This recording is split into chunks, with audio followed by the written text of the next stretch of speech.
Okay, I think we're ready to get started. I think we have started streaming at this point, and now we're ready to get going. Last week, we started chapter 69, and because I'm so poor in math, I said this was starting the last seven chapters of the first section. I meant to say the last eight chapters. I have difficulty counting sometimes. Chapters 69 through 76 are unique chapters in the first section of the Moreh Nevukhim because they discuss the Rambam's uh, polemics against the Mutakalimun or the Kalamists. And we gave an introduction last week to the Kalamists. And what's fascinating, it's mind-boggling when you think about what the Rambam has chosen to do in this work in these chapters. He has decided to undertake a sort of a disputation against traditionalists because the Kalamists really take a more traditional, God-centered, I wouldn't say Bible-centered, but certainly Quranic-centered view of God as a creator, God as the worker of miracles, the traditional worldview that we share in common with most Abrahamic faiths, which is that God is the creator, God performs miracles, and God can do whatever he wishes. He's omnipotent and omniscient and supernatural.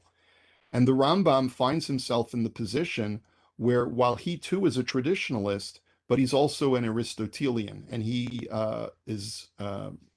concerned that the Kalamists have thrown out the baby with the bathwater and have come to the conclusion that there are certain aspects of Aristotelian philosophy which are irreconcilable with faith. And as a result, the Rambam finds himself in the unique position of arguing against traditional faith-based belief in defense of Aristotelian philosophy. And in this particular chapter, it has to do with defining God as what the Aristotelians know him as the prime cause or the prime mover. And we're going to explain in this chapter why philosophers believe that God as a prime cause is an apt definition of God, even if you believe in God as a creator. The irony of it all is that one of the arguments of the Kalamists against Aristotelians was by defining God as a prime cause, you're essentially taking away any volition, any decision making from God and turning him into almost like a machine that automatically emanates um, existence from itself and really doesn't have any choice in the matter because that's just the nature of this prime cause, as has been described in secular Aristotelian philosophy. Furthermore, Aristotle himself believed that the universe has eternally existed because he did not believe in a God who is a creator per se, but rather just as being responsible for the motion of everything that exists and its maintenance and keeping it moving and working throughout existence, but that to say that God inserted himself in time and at one point created is something that is anathema because God exists outside of time. So therefore, everything has always existed as it is today. The universe has always existed in concert with this prime cause or prime mover. And that's something that the Rambam himself will end up having to disagree with, but later on in the next section of Moreh Nevukhim. But for now, he has to defend why it's appropriate, even if you believe, as I do, and as the Kalamists do, in God as a creator, that nonetheless, saying that God is the prime cause is actually accurate. If I could just give a modern day analogy, it would be as if a rabbinic or a religious philosopher was going to be presented with the biblical account of creation and the theory of evolution. And he said, no, even though my fellow co-religionists believe that evolution is incompatible with the story of the Bible of creation, they are mistaken, and evolution is actually correct. It's almost like the Rambam is taking that kind of attitude where he basically says, and not in any apologetics, engaging in apologetics, he's very committed to this idea. And the reason why it's so important to the Rambam to make this point is because his belief is that without a correct understanding of the Ribono Shalom, without a correct understanding of God, a Jew cannot attain spiritual perfection. You can only attain spiritual perfection if you understand God for whom he truly is. And if you have a mistaken conception of God, then you can never attain true perfection and true attachment, because knowledge equals conjunction. It equals uniting with God. And if you have a mistaken understanding of God, then you cannot truly unite with him. You cannot have that true devekut, that true attachment. So, in order to help us understand why the Rambam feels it necessary to call God the prime cause, as one of probably what he feels is the most appropriate way of defining Hashem as he truly is, let's take a look at something, a handout that I have for you that I've already posted online in the course description, and as well in the Facebook group Shiur in Moreh Nevukhim. So this is straight out of Wikipedia. It's the four causes of Aristotle. In physics, Book 2, Section 3, and in Metaphysics, Book 5, Section 2, Aristotle holds that there are four kinds of answers to why questions. And the only thing that I've done to tamper with this text is to include the Hebrew word for these four causes. Now, this is a philosophical sort of structuring. It's a philosophical structure of that you can say that anything that exists in the physical world has four causes. It has the material cause, the formal cause, the efficient cause, and the final cause. And the analogy that's given, and this is straight out of, this is also a photograph from, or a graphic from Wikipedia itself, but which is standard, sort of like Greek philosophy 101 or Aristotelianism 101, is, let's say you have a table. And here's your picture of the table in the center. So this table, if you wanted to answer the question, what is the cause of this table? There are four ways of answering the cause of this table. Now, remember, in order to fully appreciate this, Aristotle divided all that exists in the physical world between matter and form. So when we say that something has a material cause, it means that what is the matter that contributes to the existence of the table? So the material cause is the wood. And what is the formal cause of the table? That which gives the table its form. So it's the thought that the carpenter has in his mind of the shape and contour of the table and the texture of the table. And so the formal cause of the existence of the table is the design of the table that exists in the mind of the carpenter. What is the efficient cause? The thing that the instrument that brings the table into existence in both its matter and form being united and turning it into a table, that's the tools of the carpenter. And therefore you see the hammer and the chisel over here in this picture. It's really, you could say it's the carpenter, or more accurately, the most efficient or the most proximal efficient cause is not even the carpenter, but rather it is the hammer and chisel of the carpenter, which are actually giving the table its form made out of the matter of the wood. And finally, this is the final cause, or the end cause. And what that means is that we're asking a slightly different question. What is the cause of the table? Meaning the table is here because fill in the blank. Why is there a table here? Well, we know how the table got here, but why is the table in existence? And the function or the objective of having a table here is because you want people to be able to have dinner and to be able to dine together. So that's the final cause of the table. So these are the four causes of Aristotle: the material cause, the formal cause, the efficient cause, and the final cause. Okay, and the Rambam makes reference to all four of these just as far as understanding the Hebrew terminology. And you'll find this, by the way, not only in Maimonidean writing, but you'll find this, the Maharal talks about this a lot. Many people don't recognize that the Maharal lived really towards the end of the period of Aristotelianism, and therefore he borrowed liberally from Aristotelianism when he speaks extensively in many of his writings about Chomer and Tzura, about matter and form. So the material cause would be called, what is the Chomer that goes into the making of the table? That would be wood. What is the Tzura that goes into the making of the table? That is the image or the contour and the shape of the table that exists in the mind of someone who will bring the table into existence. What is the efficient cause? What actually makes the table and brings it into existence? That's what we call a poel.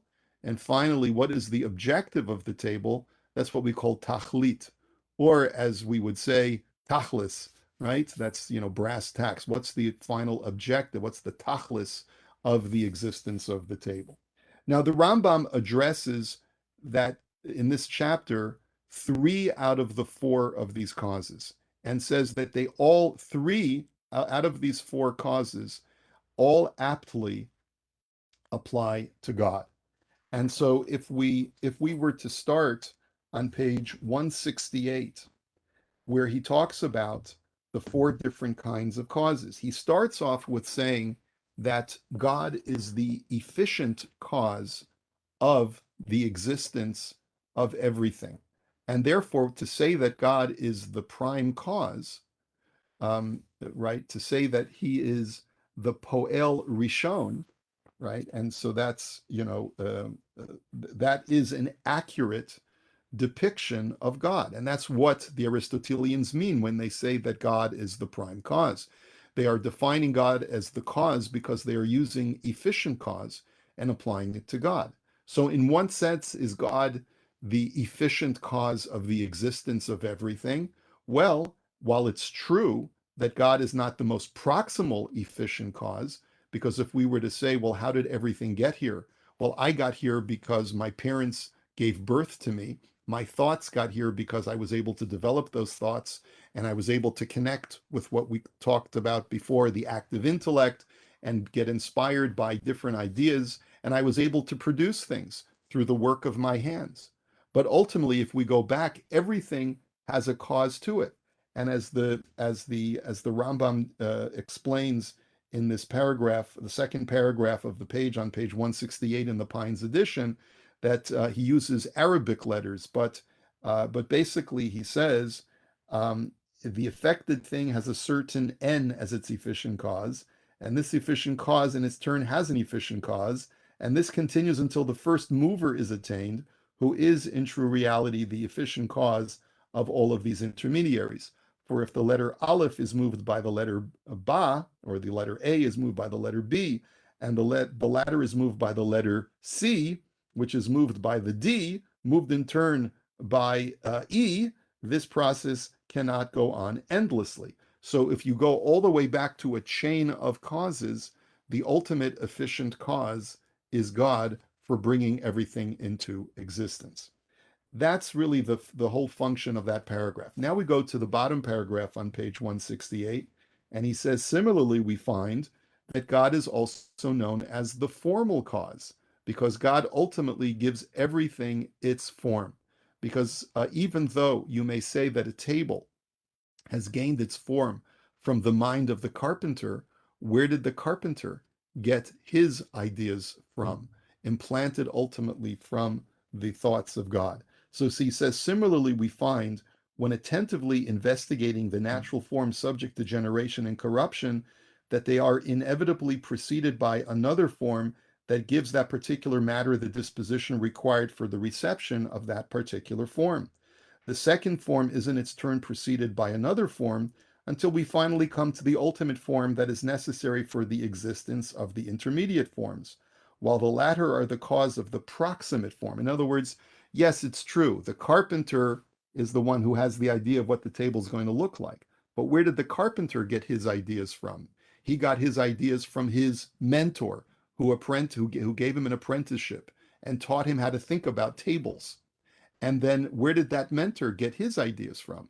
And you go back in a chain of causes until you get back to Hashem, the ultimate form for all that exists is God, may he be exalted. You should, and then he says, now let me point out that one of the arguments of the Kalamists as why it's inappropriate and why it's incorrect to call God the ultimate formal cause of all that exists is because they take an example from the carpenter and the table. And they say, well, a carpenter can build a table and the carpenter can cease to exist, the carpenter can pass away, and that table continues to exist without the thoughts and the form giving life that the carpenter had given to the table. The table still maintains its form even in the absence of the carpenter's thoughts. So therefore, the Kalamist said that the problem with suggesting that God is the formal cause of everything is that based on that contention, it would be possible to conclude that if God were to cease to exist, the world would continue existing. And the Rambam says that that is a complete mistake. And he says that the universe exists in virtue of the existence of the Creator, and the latter continually endows it with permanence in virtue of the thing that is spoken of as overflow, as we shall make clear in one of the chapters of this treatise. And what the Rambam is alluding to is when we get to the second section, we'll get to chapter 12, the Rambam will explain that all of existence is here specifically because of this overflow of God's continual form-giving power to maintain the existence of all that exists, such that if God were to cease, in theory, if God were to cease to exist, then the universe, all of reality would cease to exist as a result. And so therefore, while it's true that God is the formal cause, he is unlike any other formal cause, which can be removed from the product, and the product will still exist. But God is unlike that. So in that paragraph, the Rambam has defined what it means for God to be the formal cause. And he says, because of this notion, God is called in our language Chei Ha'olamim or Chai Ha'olamim, meaning that he is the life of the world, as shall be made clear. And once again, he says that actually we're going to get to this a little bit sooner. We're going to talk a little bit more about God being the maintainer of life, as Pines writes in the footnote in chapter 72, in just a couple of chapters from now. So now that he's discussed the two causes that he wanted to address, he says matter on the bottom of page 169, he says as follows: matters are similar with regard to every purpose. And now he's going into final cause, as far as what is the objective of the existence of all that is, of the universe. He says, for when a thing has an end, you should seek the end of that end. What is the ultimate? By the word end, he means the ultimate objective. What is the ultimate objective of all of existence? Why are we here? Why is everything or anything here? You say, as it were, for instance, that a throne has wood as its matter, a carpenter is its efficient cause, squareness of a particular shape is its form, and its final cause is, why do you make a chair? So that someone can sit on it. And why do you make a royal throne? So that the king can sit on it. But that's not the final cause. There's actually another question that you have to ask, which is like sort of like a 3-year-old speaking to her father and saying, why are there stars in the sky? And the father says, well, they're stars. And the child can go on forever saying, but why, but why, but why? If we were to ask a question, why are you making that throne? The carpenter would answer, well, it's for the king. Why does the king need a throne? Well, he needs a place to sit. Why does the king need a place to sit? And the answer is because we need to lift and elevate the king in stature in front of the people so that he can sit on a lofty place and people can look at him. Well, why does the king need to sit in public on a royal throne? And the answer is that we want the king to be feared and revered. Well, why is it important for the king to be revered? And the answer is that because we want his orders to be obeyed. And why is it important for the king's orders to be obeyed? Because the answer is, well, we want to make sure that law and order are maintained in our country. Well, why is it important for law and order to be maintained? So that people will not end up harming each other, and people will be able to live in peace and harmony. So if I were to ask you the true final cause of why the carpenter is building a throne for the king, the answer is to maintain a harmonious kingdom, right? Even though that's really not the most proximal final cause, but the the because of why the throne exists is ultimately to maintain harmony and law and order in a kingdom. Well, the same thing is true if we ask the question, what is what is the cause, the final cause of all that exists in the world? So ultimately, it is to bring glory to Hashem. So, in that sense, to say that God is the prime cause, that also is accurate in the fact that you're suggesting that not only is God responsible for all that exists because he's the formal cause and the efficient cause, but also he's the ultimate objective of why everything exists. The whole world is created to give glory to Hashem. And obviously, the Rambam needs to elaborate on this point, and he says that there's a finer philosophical point that he's not going to get into until the third part of Moreh Nevukhim to explain whether or not we can understand the mystery of why God deems it important for the world to be reflective of his glory, either because he just deemed it that way, that it was necessary, or that there's a certain wisdom that God embedded within creation that is reflective of that glory that we are capable of understanding. He says that's not something that we're going to discuss now. We will get to that in the third section. But the bottom line is that God truly is the prime cause, meaning the ultimate reason why everything exists is for the sake of God. And so therefore, he's now proven that God is three out of the four causes. And therefore, we're going to, thus I have made clear to you in what respect it is said of him, may he be exalted, that he is an efficient cause, meaning ultimately if you go back long enough in a chain of who actually made everything that exists, it goes back to God. God is the formal cause, endowing everything with its form, everything is structured and shaped in this world. And also, God is the ultimate purpose or objective of the existence of the world. For this reason, the philosophers designated him as a cause and not only as a maker. Now, to cause God to be a maker is a little bit of a stretch, and that's why Pine sort of hedges his bets, and he says that he doesn't really mean maker, he really means poel. The word poel could be translated as maker or efficient cause. But really, in reality, philosophers do not designate God as a maker. They designate him as the poel, as the moving cause or the efficient cause of all that exists.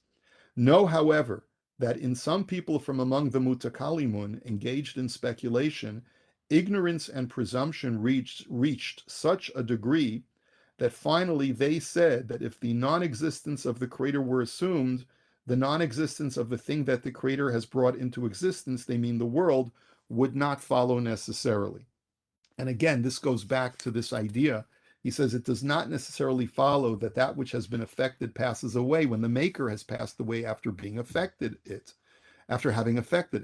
Now that which they have mentioned would be correct if he were only the maker, and if the thing that he affected had no need of him for its permanence to be lasting, as is the case of the carpenter upon whose death the chest does not pass away, for he does not continually endow it with permanence. This is what I had alluded to before when I pointed out that the Rambam says that even though God is the formal cause of everything that exists, but he's not like the carpenter. Now, as he may be exalted is also the form of the world, as we have made clear, and as he continually endows the latter with permanence and constant existence, it would be impossible that he who continually endows with permanence should disappear, and that which is continually endowed by him, and which has no permanence except in virtue of this endowment, should remain. This is the measure of the vain imaginings necessitated by the opinion that he is only a maker and not an end or a form. And therefore, what the Rambam is concluding this chapter with is, I understand where the Mutakalimun are coming from. I understand why they did not want to describe God as a cause, because they felt it may be in some way diminishing from our understanding of God as a creator. It may be diminishing from the fact that God is, as a creator, responsible for constantly creating the world, but that's also reflected when you understand that God is the formal cause. It's not like a carpenter who's the formal cause, such that if the carpenter passes away, the table still exists, but rather God is constantly emanating form, and with a stoppage of that emanation, all of existence ceases to exist. Now, why didn't the Rambam address the fact that God is the material cause? I mean, ultimately, if everything exists as a result of God, shouldn't God also ultimately be responsible for the matter that exists in this universe? Why didn't the Rambam address this material cause, the first of the four causes, in describing God? He will discuss this, and he will discuss this in the next chapter, but he will only be alluding to it. He will not say explicitly that God is the material cause. And it's important for us to ponder specifically why the Rambam is not prepared to make that statement. If you recall, the Rambam's dedicated objective in so many of the chapters of the first section of Moreh Nevukhim was to distance corporeality from God. So to say that God explicitly is the material cause for all matter that exists is to insert in some way, at least in our minds, is to insert God into the material world, into the corporeal world. And that is something that the Rambam has fought very hard and very vociferously against. He wants to make sure that we don't attribute any corporeality to God. So therefore, while he will ultimately say that God is responsible for everything, including the wood that goes into the table, nonetheless, it is through a very indirect process of the movements of the celestial bodies. And that's something that we're going to encounter when we study the next chapter, Bezrat Hashem, next week. And I hope to be able to continue with you then. If there are any questions or comments that anyone would like to raise before we close the session for today. Can you hear me, Rav? I think Josh, did you want to say something? I can't hear you, Josh, but you're welcome to unmute yourself. Let's see. Can you hear me now? I still can't hear you, Josh.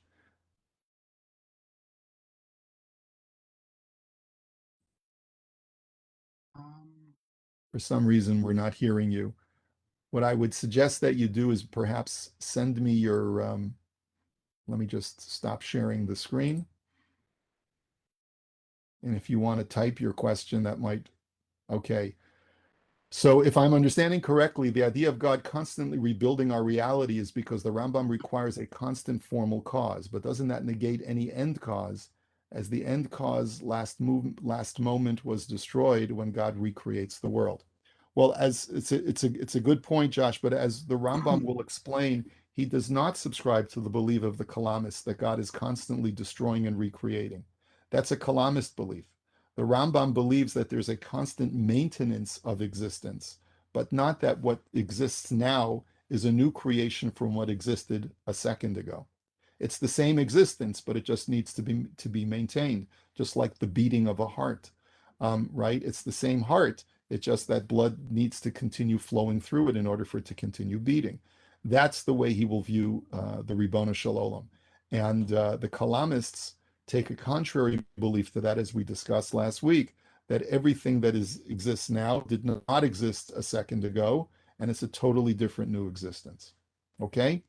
So anyway, we're going to hold it here, and we'll wish you a good week, and we'll see you, God willing, next week. Take care now, everyone.